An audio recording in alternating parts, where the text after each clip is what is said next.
Bismillahirrahmanirrahim. Alhamdulillahi alamin. Wassalatu wassalamu ala asyrafil anbiya'i wal mursalin wa ala alihi wa sahbihi ajma'in. Qala rabbi shrah li sadri wa yassir li amri wahlul 'uqdatam min lisani yafqahu qawli. Subhanaka la ilma lana illa ma 'allamtana innaka antal alimul hakim. Wala hawla wala quwwata illa billahil aliyil azim. Rabbi zidna ilma, amma ba'd.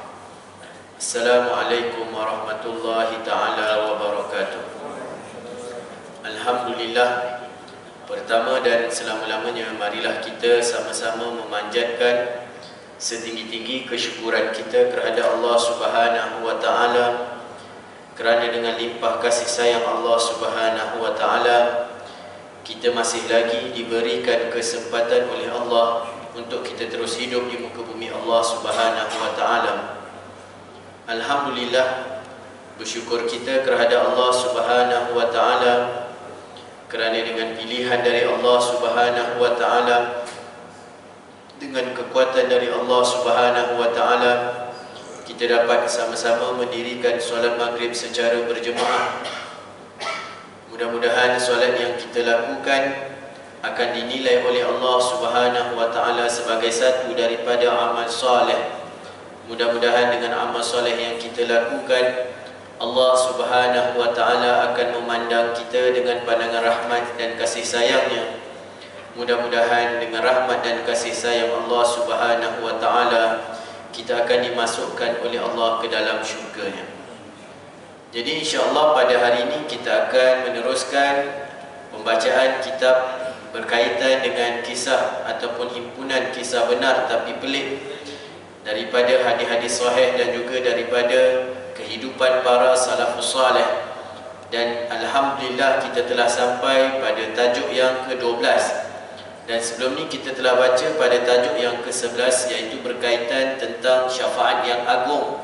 Bagaimana kita melihat di hari akhirat nanti orang yang pertama yang boleh memberikan ataupun yang menyebabkan Allah Subhanahu wa ta'ala memberikan syafaat untuk penghitungan ataupun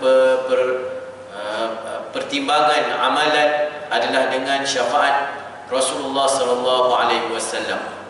Dan insya-Allah pada hari ini kita akan baca berkaitan tentang satu kisah, iaitu berkaitan tentang kehidupan Abu Hurairah radhiyallahu taala anhu, yang mana Nabi sallallahu alaihi wasallam ada mengajar kepada Abu Hurairah berkaitan dengan satu doa, yang mana doa ini jika kita amalkan, maka dia akan menarik kasih sayang orang kepada diri kita. Dia tak payah dah nak beli ubat pengasih ke ubat apa ke, kan? Ini doa yang Nabi ajar kepada Abu Hurairah, yang mana bila mana doa ini diamalkan, insya-Allah akan datang kasih sayang orang kepada diri kita. Penting kasih sayang orang kepada kita ni, kan? Pergi mana-mana orang boleh terima kita. Jadi ini kisah yang dinyatakan, yang disampaikan, yang dipetik daripada hadis riwayat Imam Bukhari di dalam kitab Adabul Mufrad dan juga dalam kitab Bidayah wan Nihayah. Kan? Jadi insya-Allah siapa yang nak rasa terpinggir sebelum ni, rasa tak disayangi, tak dipandang, kan, tak dikasihi, ini kisah yang sahih, yang mana bila mana diamalkan doa ini dan diajarkan oleh Rasulullah kepada Abu Hurairah, mengundang rasa sayang orang kepada dirinya. Seorang perempuan bernama Umaymah binti Sabi, ibu kepada Al-Mujtahid Al-Hafiz Abu Hurairah Ad-Dawsi Al-Yamani. Kenapa disebut sebagai Mujtahid Al-Hafiz? Kerana Abu Hurairah ini merupakan antara 7 orang para sahabat Nabi yang banyak meriwayatkan hadis Rasulullah sallallahu alaihi wasallam. Kalau kita buka kitab hadis, pasti kita banyak jumpa an Abi Hurairah. Dan Abu Hurairah ini merupakan salah seorang sahabat Nabi yang paling banyak meriwayatkan hadis-hadis Rasulullah sallallahu alaihi wasallam. Nama sebenar Abu Hurairah adalah Abdul Rahman Ad-Dawsi Al-Yamani, yang mana Abu Hurairah ini dia berasal daripada negara Yaman, dan dia antara lewat dalam memeluk Islam. Dia bukan seperti mana Abu Bakar, bukan seperti mana Umar. Dia memeluk Islam ketika mana Nabi dah berhijrah ke kota Madinah. Dia bukan fatrah Nabi berada di Mekah. Akan tetapi oleh kerana dirinya banyak melazimi diri Rasulullah SAW, maka beliau antara sahabat yang paling banyak meriwayatkan hadis Rasulullah SAW. Maka dengan itu beliau digelar ketua para penghafal hadis Nabi SAW yang cukup terkenal. Imam Asy-Syafi'i rahimahullah pernah menyifatkan Abu Hurairah sebagai orang yang paling banyak menghafal hadis Rasulullah SAW pada zamannya. Maksudnya diakui oleh para ulama yang datang selepasnya. Antaranya Imam Syafi'i rahimahullah mengatakan bahawa pada zaman kehidupan Abu Hurairah dialah yang paling banyak menghafal hadis-hadis Rasulullah SAW. Abu Hurairah memeluk Islam selepas datang ke Madinah menziarahi Nabi SAW pada bulan Muharram pada tahun ke-7 Hijrah. Nampak lambat. Nabi dah berhijrah ke Madinah 7 tahun, baru dia datang dan dia memeluk Islam. Malangnya beliau begitu sedih kerana ibunya sendiri menentang Islam yang dibawa oleh Nabi SAW. Antara orang yang paling menentang dirinya untuk memeluk Islam adalah ibunya sendiri. Dan ini juga yang berlaku kepada Sa'ad bin Abi Waqqas. Kan, kalau kita dengar kisah Sa'ad bin Abi Waqqas ni, bila mana dia memeluk Islam, ibunya buat mogok lapar, tak nak makan. Dia kata, selagi kau tidak meninggalkan agama yang dibawa oleh Muhammad dan kembali kepada agama nenek moyang kita, selagi itu aku tak akan makan. Tetapi seorang sahabat yang imannya kental, yang memahami bahawa maksud kehidupan adalah mentaati perintah Allah Subhanahu wa taala. Sebab tu ada satu kaedah, la ta'atu lil makhluq fi maksiatillah. Kaedah ni kita kena pegang. Tidak ada ketaatan kepada makhluk pada perkara-perkara maksiat kepada Allah Subhanahu wa taala. Siapa pun dia, kalau dia menyuruh dan menyuruh kita kepada maksiat kepada Allah, kita tidak wajib mentaatinya. Mak ke, suami ke, bos ke, apa ke, kalau dia menyuruh kepada perkara maksiat kepada Allah, la ta'atul lil makhluk. Tidak ada ketaatan kita kepada makhluk. Ketaatan kita semata-mata kepada Allah dan Rasulnya. Jadi ini kefahaman para sahabat, kan? Sebab tu para sahabat mereka menentang kesyirikan yang ada di dalam diri ahli keluarga mereka, kan? Sebab tu Abu Ubaidah, seorang sahabat yang mana di dalam peperangan Badar dia memancung kepala ayahnya sendiri. Dan bukan benci kepada ayah itu, tetapi benci kepada kesyirikan yang ada dan penentangan orang tersebut kepada Rasulullah SAW. Kita kena tahu, wajib bagi kita beriman kepada Rasulullah dan wajib kita sayang kepada Rasulullah lebih daripada kita menyayangi diri kita sendiri. Mak, ayah ke apa ke semua kalah, mesti wajib sayang kepada Rasulullah dan sayang kepada agama. Maka Abu Hurairah ini bila mana dia memeluk Islam, antara yang menentangnya adalah ibunya, yang bernama Umaymah binti Sabih. Malahan ibunya telah mengatakan perkara yang buruk terhadap Rasulullah SAW. Bukan sahaja menentang, bahkan dia mengutuk, mengata, mencerci Rasulullah SAW. Perkara ini ternyata begitu menyusahkan Abu Hurairah, sehingga kan beliau pergi menemui baginda, memohon doa daripada Nabi SAW agar memberikan hidayah kepada ibunya. Jadi dia sayang mak dia, dia sayang agama dia, dan dia nak mak dia juga menerima hidayah. Maka dia bertemu dengan Nabi, mohon kepada Nabi supaya doakan ibunya juga mendapat hidayah daripada Allah Subhanahu wa taala. Seseorang yang bukan Islam, bila mana dia memeluk Islam, maka ketika mana ada hayat kedua ibu bapanya, maka dia boleh berdoa kepada Allah supaya kedua ibu bapanya diberikan hidayah oleh Allah Subhanahu wa taala. Tetapi bila mana Allah mentakdirkan kedua ibu bapanya meninggal dunia, maka sudah terputus hubungannya. Tidak boleh lagi dia mendoakan kepada kedua ibu bapanya hatta kepada keampunan. Hukumnya jadi haram. Kan? Kalau ketika mak ayah tu hidup, boleh doakan kebaikan, doa mak ayah dia dapat hidayah. Tapi kalau ditakdirkan Allah mak dan ayahnya mati di dalam keadaan kesyirikan, mati dalam keadaan kafir, terhenti dah. Dia tak boleh lagi doa, ya Allah ampunlah doa, ampunkanlah dosa mak aku, ayah aku yang mati dalam kesyirikan, mati dalam kekufuran. Hukumnya jatuh kepada haram. Itu yang berlaku kepada Nabi SAW. Bila mana rasa sedih, pakcik dia meninggal dalam keadaan kafir, Allah kata innaka la tahdi man ahbabta. Engkau tak boleh nak bagi hidayah kepada orang yang kau sayang. Sesungguhnya hidayah itu adalah milik Allah SWT. Begitu juga dengan Nabi Ibrahim. Allah tegur bila mana dia mendoakan keampunan untuk ayahnya yang mati di dalam kesyirikan kepada Allah. Allah tegur. Begitu juga dengan Nabi Nuh alaihissalam yang mendoakan, minta dengan Allah doakan keampunan untuk isteri dan anaknya. Maka Allah kata dia bukan isteri kau, dia bukan anak kau.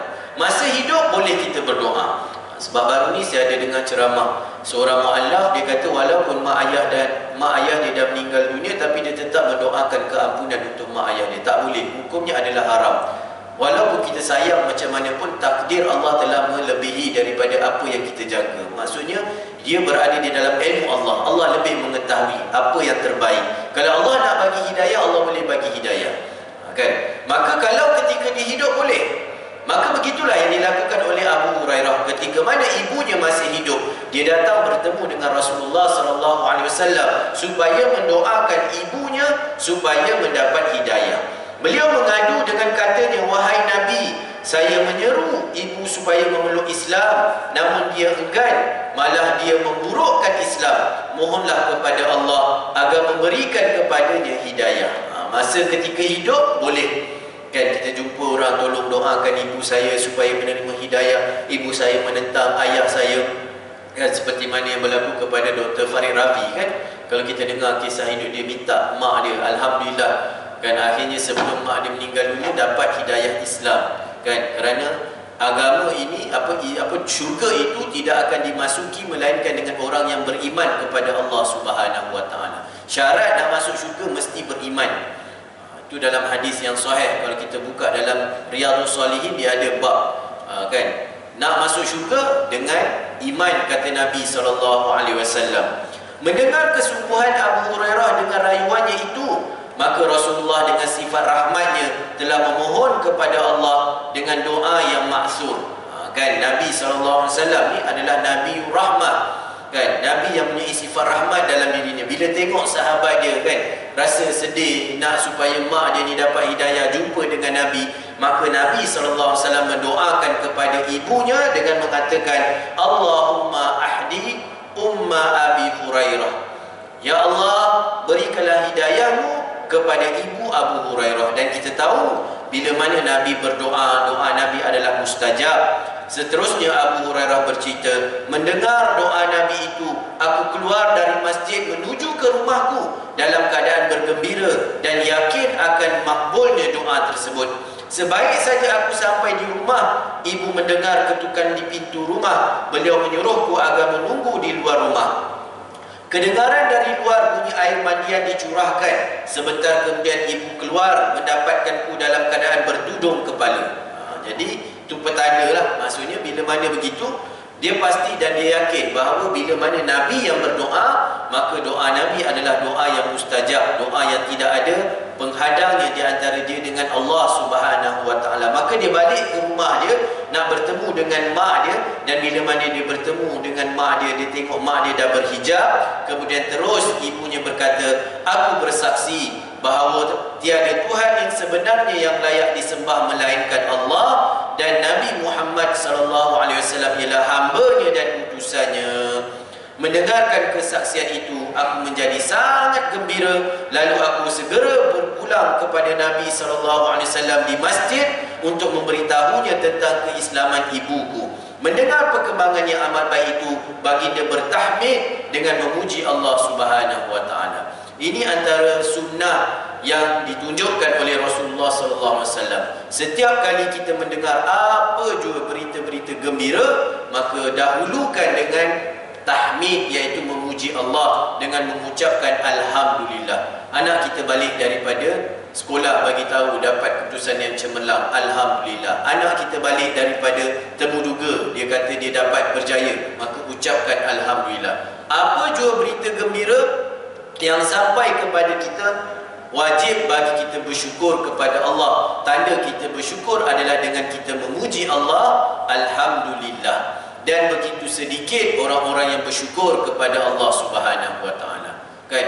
Ini yang disebut di dalam Al-Quran. Sebab tu Nabi ajar kepada Muaz bin Jabal. Kan, suatu hari Nabi pegang tangan Muaz. Nabi kata, wahai Muaz, sesungguhnya aku sayang kepadamu kerana Allah Subhanahu wa taala. Dan jangan kau lupa untuk membaca setiap kali selepas solat doa Allahumma a'inni ala zikrika wa syukrika wa husni ibadatik. Kerana tiga perkara ini merupakan tiga perkara yang sangat penting, iaitu kita sentiasa mengingati Allah Subhanahu wa taala. Sebab orang begitu kurang mengingati Allah. Kan? Sebab tu saya pernah bagi tahu, nak tengok orang tu ingat ke tidak Allah, tengok ketika dia terperanjat apa yang keluar daripada mulut dia. Kalau keluar opocut, masih belumlah lagi. Tapi kalau keluar Allahu Akbar, Subhanallah, La ilaha illallah, doa istiqamah, minta ya Allah biarlah istiqamah sampai aku meninggal dunia. Kan? Tapi kalau keluar benda-benda selain daripada memuji Allah, maka itu kena usaha. Dan benda ni kena minta. Sebab tu minta, ya Allah, jadikan aku orang yang sentiasa mengingatimu. Dengar berita kematian, inna lillahi wa inna ilaihi raji'un. Dengar berita baik, saya dapat pergi haji, alhamdulillah, syukur. Ini tanda orang yang mengingati Allah Subhanahu wa taala. Dapat makan, alhamdulillah. Bangun tidur, baca doa. Nak tidur, baca doa. Ini yang dikatakan mengingati Allah pada setiap masa. Naik kenderaan, baca doa. Keluar masjid, baca doa. Masuk masjid, baca doa. Maka sebab tu kena mohon, Allahumma a'inni, ya Allah bantulah aku untuk sentiasa mengingatimu. Allahumma a'inni ala zikrika. Yang kedua Nabi kata, minta untuk sentiasa menjadi hamba-Mu yang bersyukur. Kan? Allahumma a'inni ala zikrika wa syukrika wa husni ibadatik. Dan juga dapat melakukan amal-amal kebaikan dengan sebaiknya. Jadi ini yang Nabi ajar. Maka Nabi bila mana Abu Hurairah datang bagi tahu, ya Rasulullah, ibuku telah memeluk Islam, maka Nabi terus bertahmid, alhamdulillah, dengan memuji Allah. Kan? Kemudian Nabi SAW memuji Allah, walaupun ibuku sudah memeluk Islam, aku masih lagi mengharapkan doa daripada Rasulullah. Kan? Walaupun mak dia dah peluk Islam, dia jumpa Nabi dan dia minta satu lagi doa daripada Nabi. Apa yang dia minta? Dia kata, aku minta kepada baginda agar mendoakan aku menjadi manusia yang disayangi oleh orang lain. Maka Nabi berdoa lagi untuk kami dengan lafaz baginda, Allahumma habib ubaidaka hadha, yakni Abu Hurairah wa ummahu ila ibadikal mu'minin wa habib ilaihimul mu'minin. Dan inilah doa yang boleh diamalkan, minta supaya Allah Subhanahu wa taala datangkan rasa kasih sayang orang kepada kita. Abu Hurairah minta Nabi doa, tapi ini antara doa yang boleh kita amalkan, iaitu Allahumma habib li ibadikal mu'minin wa habib ilaihimul mu'minin. Tukar kepada habib ubaidaka kepada Allahumma habib li, ya Allah datangkanlah kecintaan hamba-Mu pada hati orang yang beriman, dan jadikanlah mereka dicintai oleh orang-orang yang beriman. Dalam doa ini Nabi SAW mendoakan Abu Hurairah dan juga ibunya dicintai oleh orang-orang yang beriman, dan mereka dicintai oleh orang-orang yang beriman. Dicintai pada hati orang yang beriman, dan jadikanlah mereka dicintai oleh orang-orang yang beriman. Kesan daripada doa Nabi yang seterusnya ini, semua orang mukmin yang mendengar namaku apabila disebutkan akan menjadi gembira dan sayang kepadaku. Kan, dengan mengamalkan doa ni, pergi mana-mana pun alhamdulillah orang boleh terima, kan, boleh masuk, orang suka berkawan.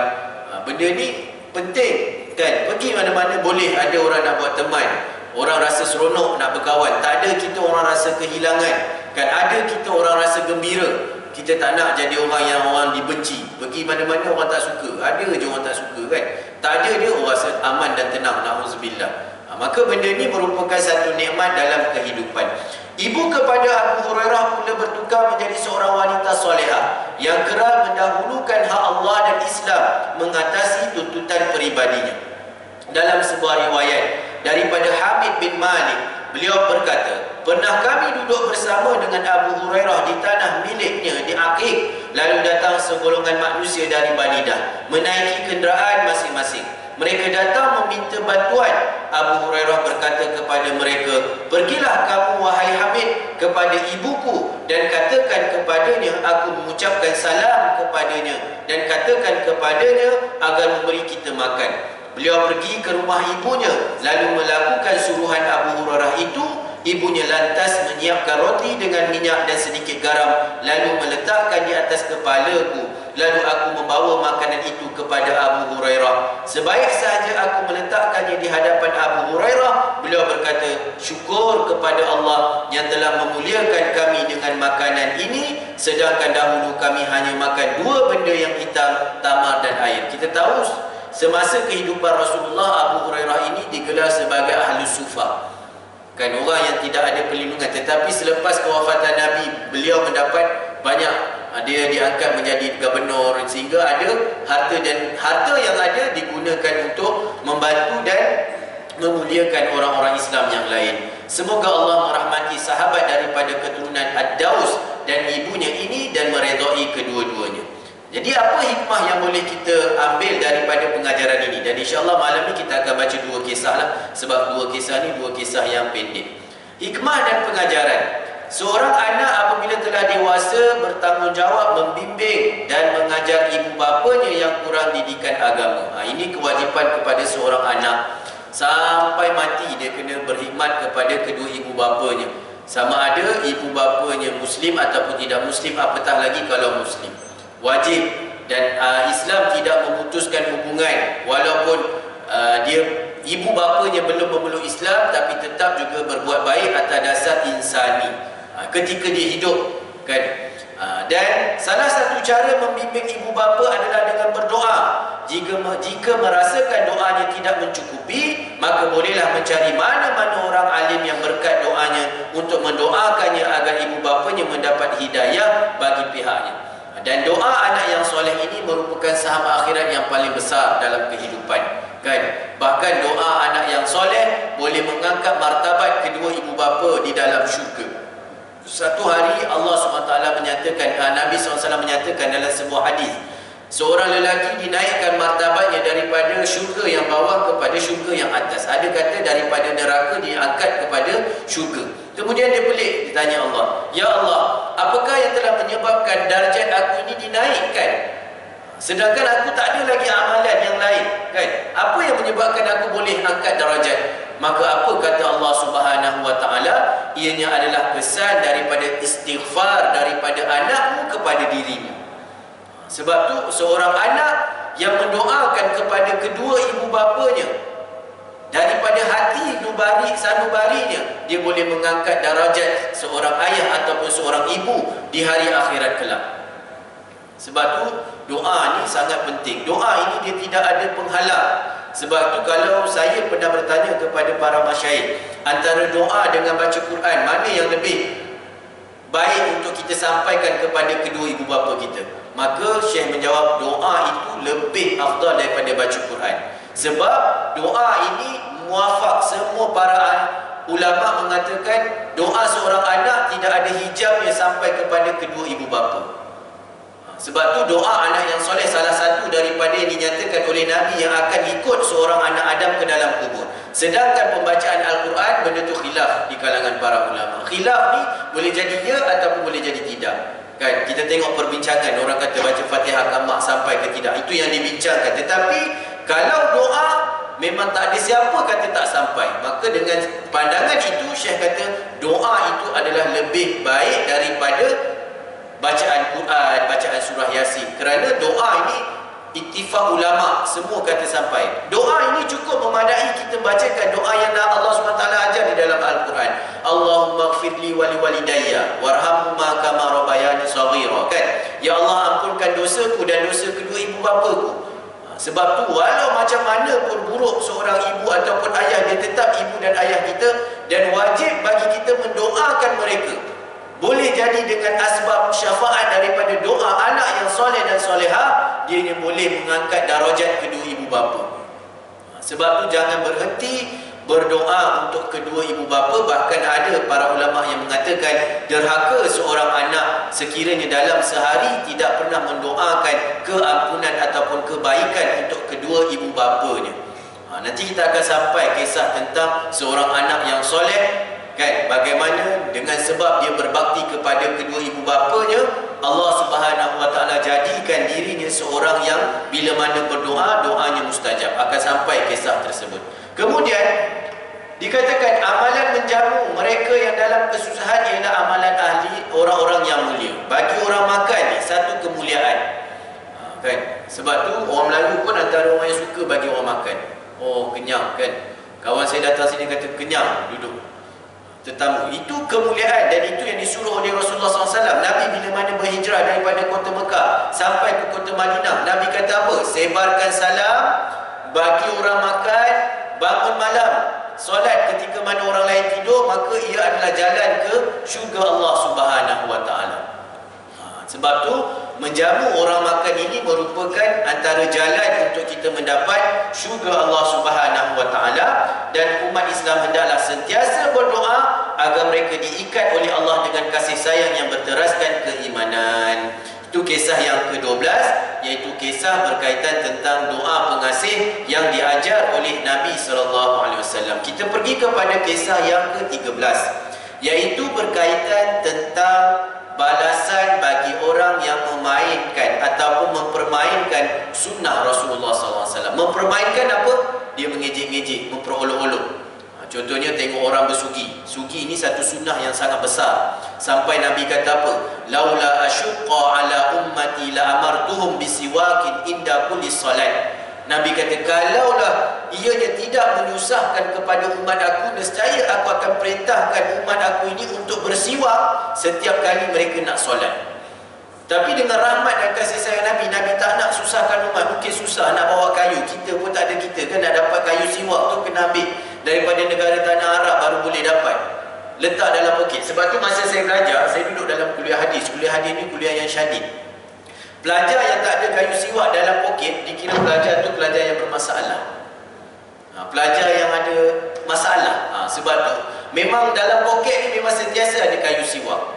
Sebab tu kalau tuan-tuan tengok pun kan, kalau tuan-tuan pergi ke negara-negara Arab, anak Arab ni biasanya dia akan ada siwak, kemudian tangan dia ada tasbih. Biar dia tak bertasbih pun, biar dia tak berzikir pun, tapi tetap dia akan pegang tasbih, dalam poket dia ada siwak.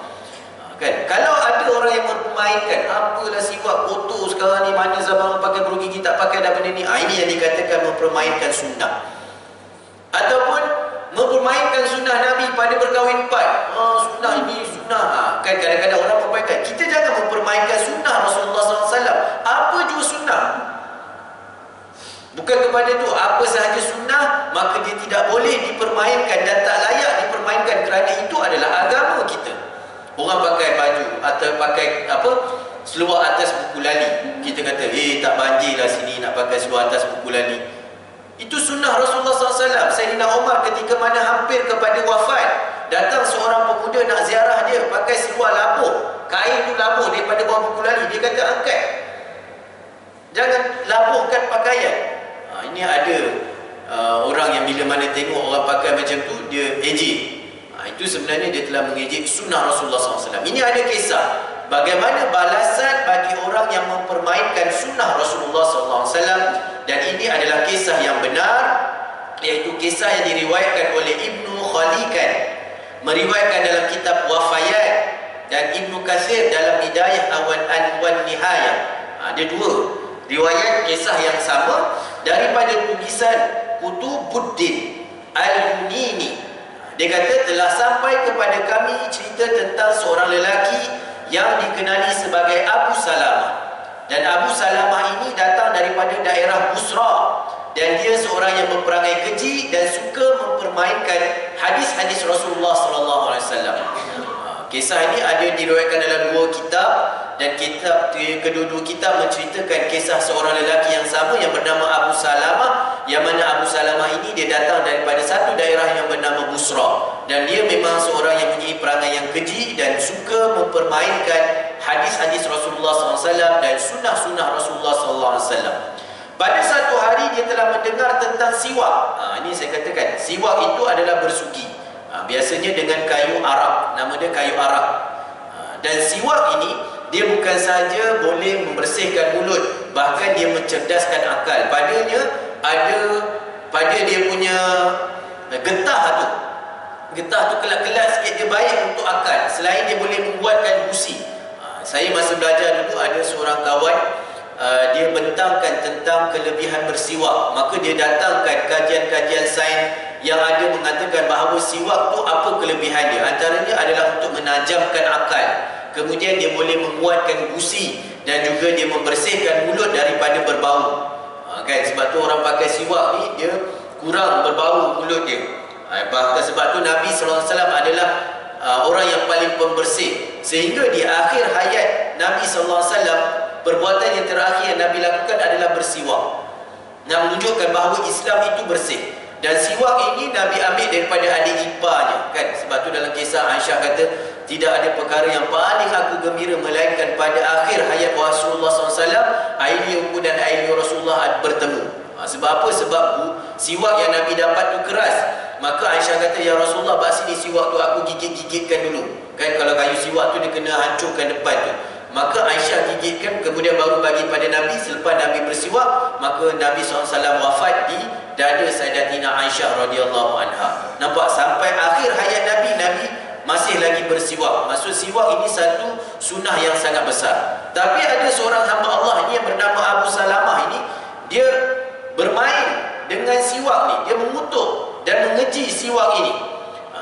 Dan dia kata apa? Pada satu hari dia dengar hadis tentang siwak dan kelebihan menggunakannya. Apabila mendengar perkara tersebut, dia berkata, demi Allah, bagiku siwak ini hanya layak digunakan di tempat keluar ini. Dia ambil kayu siwak, dia kata, demi Allah, siwak ini tidak lain hanya layak digunakan untuk di sini. Dia tunjuk pada punggungnya seolah-olah untuk bersihkan dubur dia. Maksudnya digunakan untuk basuh, inilah untuk beristinja. Nampak tak biadab tidak biadab? Padahal dia baru je dengar hadis tentang kelebihan bersiwak. Apa dia sunnah bersiwak? Dia kata, demi Allah, kayu ini tidak ada lain melainkan hanya layak untuk di sini. Dia tunjuk di bahagian dubur dia, belakang dia. Kemudian apa yang berlaku? Kemudian dia kata, sambil menunjukkan bahagian punggungnya, dia lantas mengambil kayu siwak itu, lalu memasukkannya ke dalam punggungnya, kemudian dia mengeluarkannya kembali. Laknatullah alaih. Kan? Orang macam ni memang layaknya dilaknat. Sebab dia mempermainkan sunnah Rasulullah SAW. Sebab tu kalau tak suka, jangan sampai menghina, jangan sampai mencerca. Dan apa yang Allah SWT takdirkan kepada Abu Salamah ini, akibat daripada perbuatan kejinya itu, dia telah merana selama 9 bulan, mengadu sakit dalam perut dan bahagian dubur. Allah SWT beri cash, nak tunjukkan kat dunia lagi orang yang mempermainkan sunnah, akhirnya 9 bulan dia mengalami sakit dalam perut dan bahagian dubur dia. Setelah berlalu 9 bulan itu, dia telah melahirkan seekor binatang yang ganjil sifatnya seperti seekor tikus. Tetapi binatang itu mempunyai kepala seperti ikan dengan 4 batang taring yang amat besar, ekornya yang tajam dan 4 batang jari. Bahagian belakangnya pula seperti belakang arnab. Sebaik sahaja keluar dari perut Abu Salamah, binatang itu terus menjerit sebanyak 3 kali sebelum dipukul oleh anak perempuannya di bahagian kepala sehingga mati. Lepas 9 bulan, keluar daripada dubur dia seekor binatang yang tak pernah wujud dekat muka bumi ni.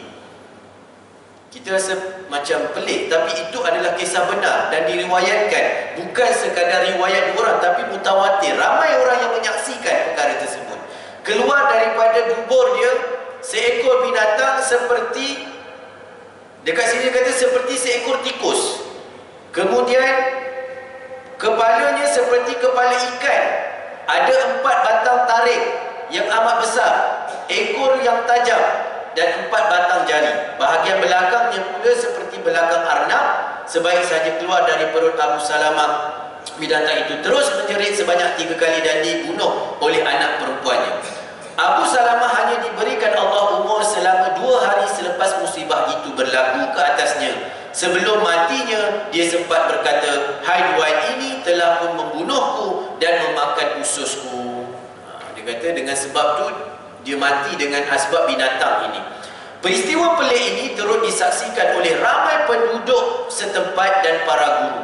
Sebahagian yang sempat menyaksikan haiwan itu semasa masih hidup, dan sebahagian yang lain melihatnya selepas mati dibunuh. Yang ini ada dalam kitab Ibnu Katsir Al-Bidayah wa Nihayah. Maksudnya bukan seorang yang tengok, ramai orang yang tengok, dan mereka juga menceritakan benda yang sama. Maka mustahillah bila mana kisah ini mutawatir, ianya adalah satu pembohongan yang dicipta. Tetapi ianya adalah satu peringatan dan pengajaran kepada umat, jangan memperlekehkan sunnah-sunnah Rasulullah SAW. Kalau tak nak buat, diam. Jangan memperlekehkan orang yang melakukan sunnah, dan jangan memperlekehkan sunnah tidak sesuai untuk zaman ini dan sebagainya. Perkara seperti ini juga pernah berlaku seperti yang diriwayatkan oleh Imam Nawawi dalam Al-Bustanul Arifin dengan sanad yang sahih daripada Zakaria As-Saji seperti berikut. Itu kisah yang pertama. Kisah yang kedua, Imam Nawawi yang menceritakan. Saya pernah bertalaki kitab ini ketika mana berada di Mesir bersama dengan Syekh Nuruddin Al-Banjari, kitab Bustanul Arifin. Dalam kitab ni juga ada dinyatakan beberapa kisah tentang orang-orang yang mempermainkan sunnah Rasulullah SAW. Akhirnya ketika itu juga Allah Subhanahu Wa Taala mendatangkan azab ataupun musibah kepada mereka. Apa kisah yang ada di dalam kitab Al-Bustanul Arifin? Dia kata dekat sini, terdapat seorang yang berakhlak buruk pernah mengejek pelajar hadis dengan berkata, hati-hatilah kamu, jangan sampai terpijak sayap para malaikat nanti patah. Ini kenapa? Dia duduk dalam majlis ilmu, dia dengar satu hadis Nabi SAW, hadis yang biasa kita baca. Kan apa hadis tu? Nabi SAW bersabda, kan galakan bagi orang yang menuntut ilmu. Nabi kata apa? Man salaka tariqan yaltamisu fihi ilma sahalallahu lahu tariqan ilal jannah wa innal malaikata la tad'u ajnihataha ridan li talibil ilm. Kan hadis yang biasa kita dengar. Nabi SAW kata apa? Barang siapa yang menuntut ilmu, nescaya Allah Subhanahu wa taala, barang siapa yang pergi menuntut ilmu, nescaya Allah akan melorongkan laluannya yang mudah untuk ke syurga. Kemudian Nabi kata, sesungguhnya para malaikat meletakkan sayap-sayap mereka kepada para penuntut ilmu, kerana sayangnya para malaikat kepada para penuntut ilmu itu.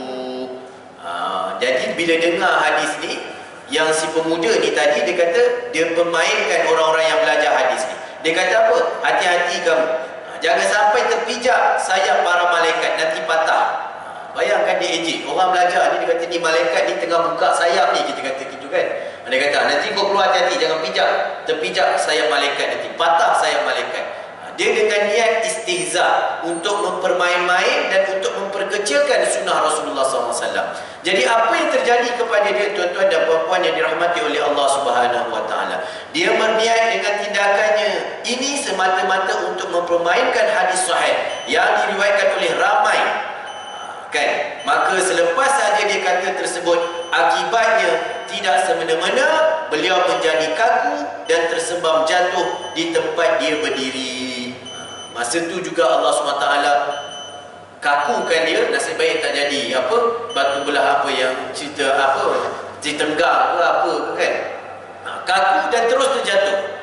Itu hadiah bagi orang yang mempermainkan sunnah Rasulullah SAW. Dan ada satu lagi kisah, kita akan sambung selepas azan insya-Allah.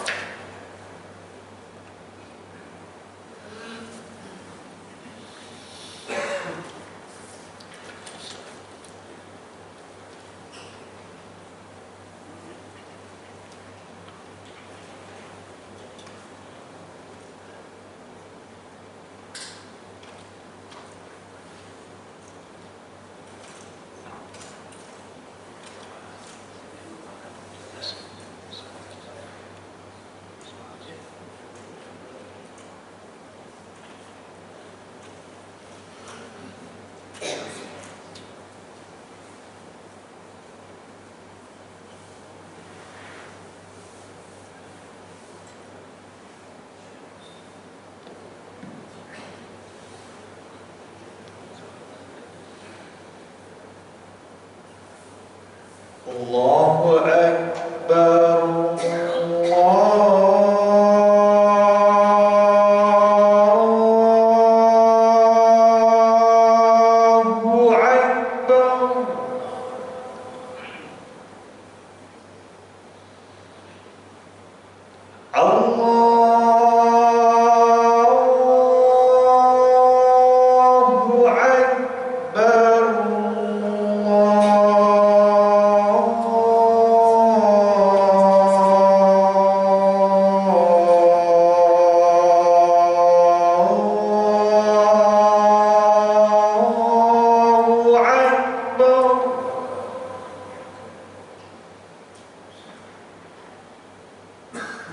أشهد أن لا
Allahumma salli ala Muhammad wa ala ali Muhammad. Kita sambung satu lagi kisah berkaitan bagaimana seorang yang bermain-main ataupun yang mencaci dan mencerca hadis-hadis Rasulullah sallallahu alaihi wasallam dan juga sunnah-sunnah Rasulullah sallallahu alaihi wasallam. Dalam riwayat Abu Dawud dinyatakan bahawa peristiwa yang hampir sama juga berlaku, yang mana dia menceritakan ada seorang pelajar, menceritakan perangai seorang pelajar yang mempertikaikan sabda Nabi menerusi hadis tersebut. Hadis yang sama bila dinyatakan bahawa Allah Subhanahu wa taala memudahkan bagi orang yang menuntut ilmu jalan ke syurga dan para malaikat akan menyebarkan sayapnya untuk orang-orang yang menuntut ilmu, bagi mereka yang menuntut ilmu. Maka apa yang dilakukan oleh pelajar ni, dia kata apa? Beliau memasang paku di bahagian bawah kasutnya. Kasut dia ada, dia letak paku dengan tujuan menyakiti malaikat dengan katanya, aku ingin malaikat merasai sakit dengan paku ini. Kan dia pergi belajar tu, bila dia pergi belajar, orang kata orang yang pergi belajar ni malaikat akan bentangkan sayap dia. Dia pakaikan paku dekat kasut dia ataupun slipper dia, letak paku, dia kata keluar tu dia pijak-pijak, dia kata ni biarkan malaikat rasa sakit. Kan malaikat bentangkan sayap. Maksudnya dia mempermain-mainkan hadis Rasulullah sallallahu alaihi wasallam. Dia kata aku ingin malaikat merasai sakit dengan paku ini. Perkara itu telah menyebabkan kakinya diserang kulat yang dahsyat, manakala dalam riwayat yang berbeza beliau telah menjadi lumpuh pada keseluruhan kaki dan tangannya. Ini antara kisah-kisah mereka-mereka yang mempermainkan sunnah Rasulullah sallallahu alaihi wasallam dan hadis-hadis Rasulullah sallallahu alaihi wasallam. Kan, dalam pengalaman saya pun ada masa saya pernah keluar dulu lah, masa belajar dulu pernah juga ikut jemaah tabligh. Kan, ikut jemaah takbir pergi satu tempat, dan memang dalam masjid tu dia seorang je yang azan, dia seorang je yang dia seorang lah, tak ada jemaah. Kita datang untuk ramaikan jemaah, tapi dia tak suka. Takdirnya Allah SWT takdirkan kepada dia ni, yang dia benci sangat ni, satu pagi dia sembahyang subuh, kemudian dia sakit perut dan menyebabkan dia tercirit. Daripada tempat dia pergi tu nak pergi ke tandas, tak sempat, jadi terkeluar kan. Yang basuh tu siapa ni? Orang yang datang. Jadi sebab tu, kalau kita tak boleh nak buat kerja dakwah, jangan kita marah, jangan kita hina. Betul, ada kebaikan dan keburukan, tapi ianya hanya mengajak kepada Allah Subhanahu Wa Taala. Bila mana orang yang mengajak kepada Allah, mereka adalah ahlullah kan. Setiap benda yang mereka suruh itu adalah nak mengajak orang pergi kepada sembahyang, memakmurkan rumah Allah Subhanahu Wa Taala. Jangan sampai kita benci, jangan sampai kita hina, jangan sampai kita kutuk. Dan bersama mereka dia akan adukan kepada Allah, ya Allah, aku buat kerjamu, aku nak sampaikan dakwah agamamu, dan aku dihina, dicerca begini, maka tak mustahil doa dia untuk Allah SWT dengar. Dan benda ni berlaku. Sebab tu benda yang berkaitan dengan kebaikan, berkaitan dengan mencari redha Allah, kerja untuk Allah ini, bila mana ada orang yang menghalang, Allah sendiri yang akan bantu dia punya tentera-tentera dia. Jadi pengajaran yang boleh kita ambil daripada kisah ini, sunnah ialah peninggalan yang amat berharga daripada Rasulullah SAW. Sebab tu sunnah ni kena dihidupkan dalam kehidupan masyarakat. Bila mana masyarakat meninggalkan sunnah, maka dia akan datang perkara yang bukan sunnah. Bila mana perkara yang bukan sunnah ni hidup, maka manusia dia akan jauh daripada agama. Bila jauh daripada agama, kurangnya, maksudnya nak turun nusrah dan pertolongan Allah itu bertambah jauh. Sebab tu kita mohon dengan Allah pertolongan. Masjid surau kita masih kurang, masih tak ada orang. Kita nak Allah turunkan bantuan kepada kita. Yang sembahyang dekat masjid berapa ramai berbanding dengan orang Islam yang ada di perkampungan kita kan. Sebab tu musuh-musuh Allah sangat takut kalau solat subuh seperti mana ramainya orang sembahyang Jumaat. Mana pergi orang yang sembahyang Jumaat itu pada solat subuh dan pada waktu-waktu yang lain kan. Maka benda ini adalah sunnah Rasulullah SAW yang paling besar kan. Sampai Nabi SAW kata apa, kalaulah boleh aku gantikan orang lain untuk jadi imam kepada aku, nescaya aku akan ajak budak-budak pergi dekat kampung-kampung yang ada dekat kota Madinah ni, tengok rumah mana yang ada orang yang akil balik, yang tak uzur, yang tak sembahyang Jumaat, Nabi nak bakar rumah mereka. Kalau ada waktu ni, berapa banyak rumah yang kena bakar sebab tak turun solat berjemaah. Ini sunnah yang paling besar. Kalau sunnah ini dihidupkan, insya-Allah nusrah dan bantuan Allah akan turun, pertolongan Allah SWT akan turun, rahmat dan kasih sayang Allah SWT akan turun. Dekat mana-manalah tuan-tuan sekarang ni, bandar-bandar. Saya masih belajar dulu, bumi Madinah ni terkenal dengan bumi yang penuh dengan mata air. Kalau tuan-tuan naik dekat bukit Jabar Rumah ataupun bukit pemanah tu, kalau tuan-tuan tengok, nama dia bukan Jabal Rumah, nama dia asalnya adalah Jabal Ainain, bukit dua mata air. Dekat bukit tu ada dua mata air, tetapi sehingga kini mata air itu langsung tak nampak, tak ada dah. Para masyayikh mengatakan bahawa bila mana bumi Madinah yang barakah itu dipenuhi dengan dosa-dosa dan perkara-perkara yang jauh daripada kehidupan sunnah Rasulullah SAW, maka Allah tahan keberkatan. Sampaikan nak hujan pun kena minta solat istisqa baru turun hujan. Apatah lagi kalau sekarang ni, sangat membimbangkan. Kalau tengok Madinah, Mekah sekarang ni penuh dengan fitnah-fitnah, hujan-hujan yang tak ada dah masa zaman dulu. Mudah-mudahan Allah mengembalikan tanah haram kita, kemuliaan tanah haram kita daripada perkara-perkara maksiat kepada Allah SWT. Sunnah ialah peninggalan yang amat berharga daripada Rasulullah. Namun ramai yang tidak acuh, malah ada yang menghinanya. Semoga kisah ini dapat memberikan keinsafan diri kita dan mereka. Jangan sampai kita hina kan sunnah Rasulullah SAW. Tengok orang pergi masjid, kita rasa dengki dan iri hati, tak suka masjid penuh, tak suka surau penuh. Komen dekat orang, ni apa masjid bising, surau bising, mengganggu ketenteraman orang. Awak tak nak pergi, tak apalah, jangan ganggu, jangan halang orang yang nak pergi sembahyang kan. Kemudian yang kedua, setiap zaman pasti ada golongan yang mahu memperlekehkan sunnah baginda. Ini setiap zaman umat Islam perlu bangkit dan bersatu mempertahankan sunnah baginda dengan apa jua bentuk yang difikirkan wajar. Menjaga sunnah bukan bermaksud sekadar mengamalkan secara zahir seperti cara makan, cara berpakaian, namun memperjuangkan baginda dalam menyebarkan risalah Islam juga perlu diteruskan. Ini sempena bulan Mauludur Rasul.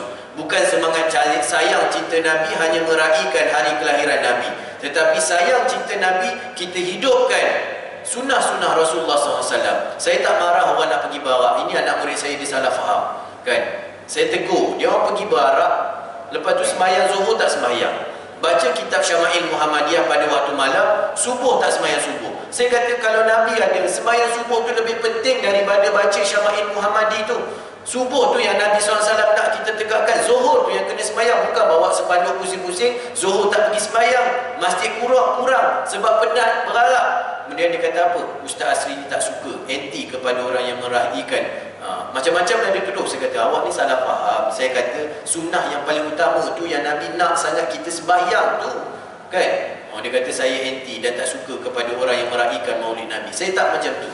Yang saya maksudkan, kalau sayang cinta Nabi adalah dengan menghidupkan sunnah Rasulullah dalam kehidupan, memperjuangkan sunnah Nabi dalam kehidupan, hidupkan, jadikan Nabi sebagai role model dalam kehidupan. Ini bila kita tanya siapa isteri Nabi, tak tahu. Isteri pelakon, isteri artis tahu. Berapa umur Nabi, mati meninggal tak tahu. Kalau tanya pemain bola, tahu A sampai Z. Jadi macam mana kita kata kita sayang Nabi, kita cinta Nabi? Kan? Ini kena fikir sama-sama lah tuan-tuan. Mudah-mudahan Allah menyuburkan dalam hidup kita sayang cinta kita kepada Nabi. Kita dah baca dah hadis sebelum ni, macam mana betapa beruntungnya kita menjadi umat Nabi Muhammad SAW, betapa sayangnya Nabi kepada kita. Maka kita kena balas kasih sayang kita kepada Nabi dengan menyuburkan sunnah Rasulullah dalam kehidupan kita. Mudah-mudahan Allah memberkati kita. Segala yang baik datangnya daripada Allah Subhanahu Wa Taala, dan segala yang lemah itu adalah kelemahan saya sendiri. Mudah-mudahan Allah memberkati kehidupan kita, mengampuni dosa saya dan kita semua. Jadi kita tangguh dengan kafaratul majlis. Subhanakallahumma wa bihamdik, asyhadu an la ilaha illa anta, astaghfiruka wa atubu ilaik. Wassallallahu ala sayyidina Muhammad walhamdulillahirabbil alamin. Dan insya-Allah pada tajuk yang berikutnya adalah berkaitan tentang ain. Apa tu ain? Boleh dengar nanti bulan depan insya-Allah. Subhanakallahumma wa bihamdik, asyhadu an la ilaha illa anta, astaghfiruka wa atubu ilaik. Wassallallahu ala sayyidina Muhammad walhamdulillahirabbil alamin.